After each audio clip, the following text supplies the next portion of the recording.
গতকালকে বাংলাদেশ ন্যাশনাল টিমের প্র্যাকটিসে ছোট্ট কিন্তু খুব শোরগোল ফেলে দেওয়া একটা ঘটনা ঘটছে।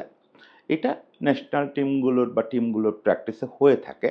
আমাদের ক্যাপ্টেন লিটন দাস আমাদের পেস বোলারদের একটা চ্যালেঞ্জ দিয়েছেন। উইকেটের সামনে একটা সুইট স্পট বেটছে, সেই জায়গাটা একটা জুতো রাখছেন যে তোমরা ইয়র্কার করে এই জুতোটায় কে কে বল লাগাতে পারো। পরপর ৩টা ডেলিভারি করার সুযোগ হবে। এর ভিতরে যে সবচেয়ে বেশি বার বা যে ১ম পারবে সে পুরস্কার পাবে। আমাদের দলে তানজিম সাকিব ছিল, শরীফুল ছিল, রিপন মণ্ডল ছিল। এরা কেউ করার আগেই বা পারার আগেই আমাদের এখনো জাতীয় দলে অভিষেক না হওয়া এবং মানে ক্রিকেটেই একেবারে প্রায় অপরিচিত মুখ সাকলায়েন, আব্দুল গাফফার সাকলায়েন কাজটা করে ফেলছে। সে একটা দুর্দান্ত ইয়র্কারে জুতোয় বল লাগায় ফেলছে। লাগানোর পরে আমি দেখলাম যে লিটন তাকে যে নোটগুলো দিচ্ছে সেগুলোর ভেতরে বেশ কয়েকটা ৳১,০০০ নোট। তার মানে পরিমাণটা একেবারে মানে একেবারেই তুচ্ছ না। সাকলায়েন আবার সঙ্গে, সঙ্গে টাকাটা মাঠকর্মীদের দিয়ে দিছে। এরপরে যে জিনিসটা আমাকে খুব দোলাচল দিছে, সেটা হচ্ছে যে সব টিমের খেলোয়াড়দের উচ্ছ্বাসটা। আপনি দেখবেন ছবি ছাপা হয়েছে অনেক জায়গায়, ডেইলি সানে বিশেষত। ওই আমাদের শামীম পাটোয়ারি এমনভাবে উল্লাস করতেছে মনে হচ্ছে আমরা কোনো একটা ম্যাচ জিতে গেছি। আমাদের মেহেদী ২ হাত উঁচু করে ও কেন প্যাড পরা আমি ঠিক জানি না, হয়তো পাশের নেটে ব্যাটিং করতেছিল। সেখান থেকে ২ হাত উঁচু করে উইকেট পাওয়ার ভঙ্গিতে ছুটে আসতেছে। নাসুম আনন্দে ফেটে পড়তেছে। লিটন বসেছিল মাঠে ঘাসের উপরে। লিটন ওখানে বসেই হাসতেছে এমনভাবে যে তার ছেলেরা পারছে। কি পারছে? ইয়র্কার দিয়ে বল জুতোতে লাগাতে পারছে? না, তার ছেলেরা প্রাণ ফিরায় আনছে। যেটাকে আমরা বলতেছিলাম অনেকদিন ধরে অভাব। যে আমাদের dressing room culture, dressing room bonding, dressing room celebration এই জিনিসটা কমে যাচ্ছিল। ড্রেসিং রুমটা নিষ্প্রাণ হয়ে যাচ্ছিল। যেটার প্রভাব মাঠে পড়তেছিল। মাঠে খেলোয়াড়দের ফিজিক্যাল অ্যাক্টিভিটি কমে যাচ্ছিল। এটা ড্রেসিং রুম উজ্জীবিত না থাকলে এই জিনিসটা হয়। ড্রেসিং রুম অন্ধকার হয়ে গেলে। এই জিনিসটা ফিরে আসছে। কালকে ফিরে আসছে এই ঘটনার ভিতর দিয়ে তা না, বেশ কিছুদিন ধরেই ফিরে আসা শুরু হয়েছে। এটার জন্য অনেকের কৃতিত্ব আছে। প্রত্যেকের কৃতিত্ব আছে। বাচ্চা ছেলেটা যে ১ম আসলো তারও কৃতিত্ব আছে। যে সবচেয়ে সিনিয়র তারও কৃতিত্ব আছে। ওখানে মাসাজমান যিনি তারও কৃতিত্ব আছে। সবচেয়ে বেশি কৃতিত্ব আমাদের ক্যাপ্টেন দাদার। মানে লিটন, লিটন দাস। তাকে ক্যাপ্টেন দাদা বলে আজকাল বাচ্চারা। আমরা একটু আজকে কথা বলব যে ক্যাপ্টেন দাদা মানে লিটন কি করে এই বাচ্চাদের ক্যাপ্টেন হয়ে উঠল। মানে এই যে জেনজি, এখন তো আমাদের ন্যাশনাল টিম প্রায় পুরোটাই জেনজিতে ভরা। এদের লিডার হওয়া কিন্তু একটু অন্যরকম চ্যালেঞ্জের ব্যাপার। এরা লিডার মানতে চায় না। এরা একটু অন্যরকম। এদের নিয়ে তো অনেক কথা আপনারা শোনেন। আমরা একটু জেনজি কি চায়, তাদের নেতা হতে কি লাগে, সেই জিনিসটা বলব এবং লিটনের সঙ্গে এটা কিভাবে সিঙ্ক করে গেল সেই জিনিসটা আজকে একটু কথা বলব। শুরুতেই বলি নানা রকম কারণে আ অনেকদিন পরে ভিডিও দিচ্ছি। আ এবং এখন যে জায়গাটায় বসে কথা বলতেছি এটা হচ্ছে পশ্চিমবঙ্গের কলকাতা। কলকাতায় আমি একটা হোটেল রুমে বসে এই ভিডিওটা করতেছি। আমি একটু শারীরিক চিকিৎসার জন্য এখানে আসছি। তো অনেকদিন পরে আসলে কথা বলার মন পেলাম, সুযোগ পেলাম। এর মাঝখানে একটু ফেসবুকে টুকটাক লিখতাম। অনেকদিন ভিডিও দেওয়া হয় না। আজকে ভিডিওতে আ যেটা আগেও একদিন আমার অসুস্থতা শুরু হওয়ার পরে বলছিলাম যে আমি যতদূর সম্ভব চেষ্টা করব ইতিবাচক কথাবার্তা, ইতিবাচক গল্প করার। ইতিবাচক দেশে কিছু খুঁজে না পেলে বিদেশে চলে যাব। আর্জেন্টিনা, ব্রাজিলে চলে যাব। তাও ইতিবাচক থাকার চেষ্টা করব। তো যাই হোক এত বড় একটা ইতিবাচক ঘটনা। এটা নিয়ে কথা বলতে গেলে আমাদের ১ম এ একটু বুঝতে হবে জেনজির ফিলোসফিটা কি? মেন্টালিটিটা কি? জেনজি নিয়ে আমাদের ভেতরে আমরা যারা এই বুমার্স বা মিলেনিয়াল তাদের ভেতরে একটু নানা রকম নাক সিটকানো ধারণা আছে। জেনজি ওরা আ একদমই কিছু বুঝতে চায় না। খুবই সেলফিশ, খুবই ইন্ডিভিজুয়ালিস্টিক, আ রেজাল্ট ছাড়া কিছু বোঝে না। দ্রুত সবকিছু ভুলে যায়, ফোকাস করতে পারে না কোথাও, লিডার মানে না। হ্যাঁ, এগুলো হচ্ছে ওদের বৈশিষ্ট্যগুলোর নেতিবাচককরণ। এটা হয় যে অনেকদিন পরে একটা জেনারেশন আসছে যার সঙ্গে আগের ৩-৪ টা জেনারেশনের প্রযুক্তিগত একটা বিরাট পার্থক্য হয়ে গেছে। মানে জাস্ট আপনি বুমার্স আর মিলেনিয়ালদের দিকে যদি তাকান, এরা অনেক স্লো বার্নিং সময়ের ভেতর থেকে গেছে না? হ্যাঁ, রাজনীতিতে বড়, বড় ঘটনা ঘটছে এই জেনারেশনগুলোর সময়ে। বিশ্বে বড়, বড় বৈপ্লবিক পরিবর্তন হয়েছে। কিন্তু এদের সময়টা যেরকম স্লো বার্নিং ছিল, ওই যতীন ললিতের মিউজিকের মতো বা নাদিম শ্রাবণের মিউজিকের মতো, সেইটা তো আ জেনজির টাইম না। ওরা জ্ঞান হওয়ার পরেই দেখছে স্মার্টফোন। যে স্মার্টফোনে ওরা মোটামুটি জ্ঞান হইতে, হইতে 4G চলে আসছে। হাই স্পিডি সব ব্যাপার-স্যাপার, পাবজি, অমুক-তমুক। সঙ্গে টেক-savvy। যে বাচ্চাটা কমার্সে পড়তেছে ও টেক-savvy প্রত্যেকটা ছেলে। ফলে তারা প্রচুর সময় স্ক্রিনে কাটাচ্ছে। এটার ফলে একটা individualistic approach তৈরি হচ্ছে। এরা নিজেকে প্রচুর স্পেস দিতে চায়। নিজেকে নিয়ে প্রচুর ভাবে এবং টেক-savvy বলে দিন দুনিয়ার সমস্ত কিছু এদের নখদর্পণে। এরা শুধু ঢাকা বা বাংলাদেশ নিয়ে ভাবতে পারে না। সবকিছু গ্লোবাল হয়ে যায়। চিন্তাভাবনা শুরুই হয় গ্লোবাল থেকে। ফলে ওদের সঙ্গে আমাদের চিন্তাভাবনা আর বোঝাপড়ার বিরাট পার্থক্য হয়ে গেছে। কোনটা ভালো, কোনটা খারাপ এটা যুগে, যুগে কোনোদিন ঠিক করা যায় নাই। আমাদের আগের জেনারেশন ভাবছে আমরা খারাপ, আমরা ভাবি আমাদের পরের জেনারেশন খারাপ। প্রত্যেকটা বাবা মনে করে যে আমার ছেলেটা বকে গেছে। আমার বাবা মনে করতেন, আমার বাবার বাবাও মনে করতেন, আমিও মনে করি। আমাদের সময় কত ভালো ছিল, ছেলেটা বকে যাচ্ছে। এটা ক্লাসিক একটা ব্যাপার। ফলে জেন জিরে নিয়ে নাক সিটকানোর কিছু নাই। এরা অন্যরকম। আমাদের মতো না। এটা বললেই যথেষ্ট। সে অন্যরকমটা হচ্ছে individualistic but seriously concerned about collective issue. এটা বললে আপনি হয়তো বুঝবেন যে এরা প্রচণ্ড ব্যক্তি স্বাতন্ত্র্যবাদে বিশ্বাসী। মানে আমি আমার স্পেসে থাকবো। আমি কি করতেছি এটা নিয়ে তোমার ভাবার দরকার নাই। আমাকে তুমি মূল কথাটা বলো। এত সময় পেঁচায় না তো। আমার এই 30 মিনিটস ভিডিওতে খুব একটা জেনজি ভিউয়ার পাবেন না আপনি। এরা 30 মিনিটস আর দেখলেও কি করে জানেন? 3x 2x করে স্পিড বাড়ায় শোনে। এই হচ্ছে এদের বৈশিষ্ট্য। এরা খুব দ্রুত দ্রুত বলে ফেলেন তো আসল কথা কি বলতে চান? আর कहना क्या चाहते हो? ওই সেই বিখ্যাত ডায়ালগ হচ্ছে জেনজি ডায়ালগ আসলে। তো এই যে সময়টা, এই সময় এরা অন্যরকমভাবে ভাবে। ওই প্রভাব ক্রিকেট টিমেও পড়ছে। আমাদের ক্রিকেটের বেস্ট লিডার কারা ছিলেন? নিশ্চয়ই সর্বকালের সেরা আমাদের ক্রিকেটে ম্যান ম্যানেজমেন্ট সহ পুরো লিডারশিপে যদি বলেন সর্বকালের সবচেয়ে জনপ্রিয় হচ্ছে মাশরাফি বিন মুর্তজা। তারপরেই আসবেন হাবিবুল বাশার সুমন। সাকিবের কথা আলাদা ব্র্যাকেটে রাখতেছি। পরে আ আ রিলেট করব। মাশরাফি বিন মুর্তজা বা সুমন ভাইয়ের স্টাইলটা কি ছিল? স্লো আর্নিং এবং ফ্যামিলি এনভায়রনমেন্ট। যে ওই সবাই মিলে আস্তে ধীরে একসঙ্গে বসে আড্ডা দিব, সারারাত বসে আড্ডা দিব। কারো কোনো পার্সোনাল লাইফের দরকার নাই। কেউ ফিলও করত না যে আমার পার্সোনাল লাইফের দরকার আছে। একেকজনের বাসায় একেকদিন মানে আপনার বাসাটা আ ক্রিকেট টিমের আড্ডার জায়গা। আপনি বোঝেন? সুমন ভাইয়ের বাসায় প্রায়ই আড্ডা জমত। মাশরাফির বাসায় প্রায়ই আড্ডা জমত। টিমের সবাই এসে হাজির। ওই ওদের ওয়াইফরা পরস্পরের বন্ধু। ওয়াইফরা পর্যন্ত আড্ডা দিচ্ছে। ক্রিকেটাররা মাঠে প্র্যাকটিস করতেছে বা খেলতেছে, ক্রিকেটারদের সবার ওয়াইফ মিলে আড্ডা দিচ্ছে।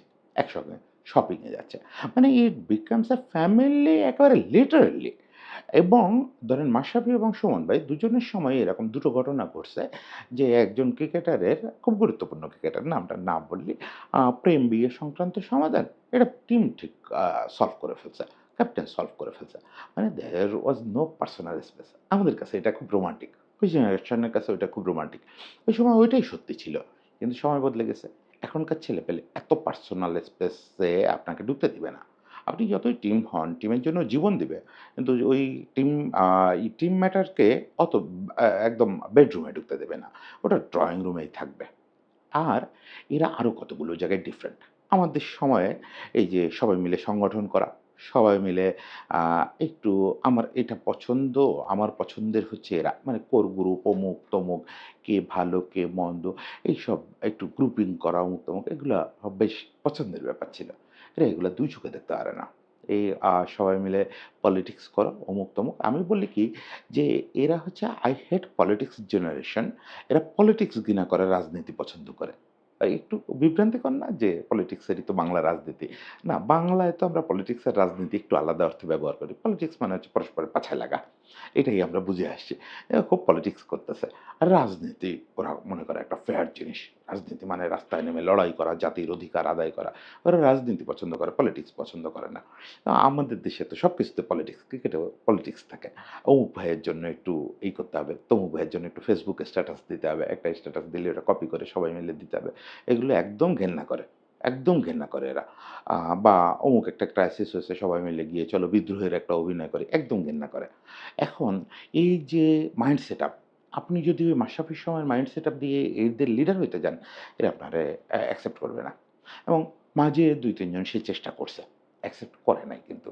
এই জেন জি জেনারেশন পাত্তাই দেয় না এগুলাতে। আপনি লিডার, আপনাকে ১ম এ হচ্ছে পারফর্ম করে দেখাইতে হবে, আপনি আমার লিডার। পারফরম্যান্স থাকতে হবে। ২ নাম্বার হচ্ছে আপনার রেজাল্ট আনতে হবে। ৩ নাম্বার হচ্ছে আপনি আমার অতিরিক্ত পার্সোনাল ব্যাপারে হাত গলায়েন না।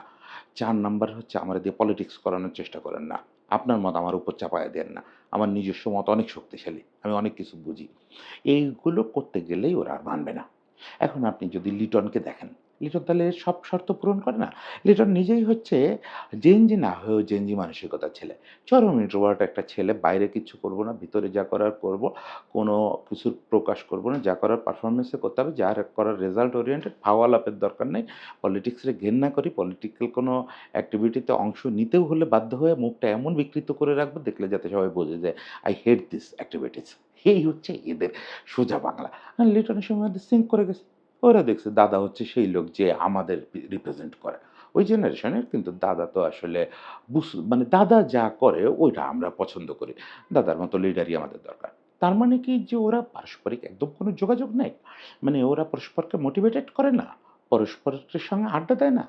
এই যে শুরুর দৃশ্যটা বললাম, এই যে সাকলায়নের জন্য সবাই মিলে চিৎকার করতেছে। তাহলে তো আমি এতক্ষণ যা বললাম তাতে তো আপনার মনে হবে যে এরা তো তাহলে নিষ্প্রাণ, এরা তো রোবট। তাহলে এরা কি করে পরস্পরের সঙ্গে মিশবে? আর মূল কথাটাই তো তাহলে পূরণ হয় না যে ড্রেসিং রুমে প্রাণ ফিরায় আনা, প্রাণ আনা। না, এদের স্টাইলটা আলাদা। পার্সোনাল স্পেসে হাত না দিয়েও তো আড্ডা দেওয়া যায়। পার্সোনাল স্পেসে খুব স্পেসিফাই না করে, প্রিসাইজ না করেও তো আপনি একজন আরেকজনকে অনুপ্রাণিত করতে পারেন।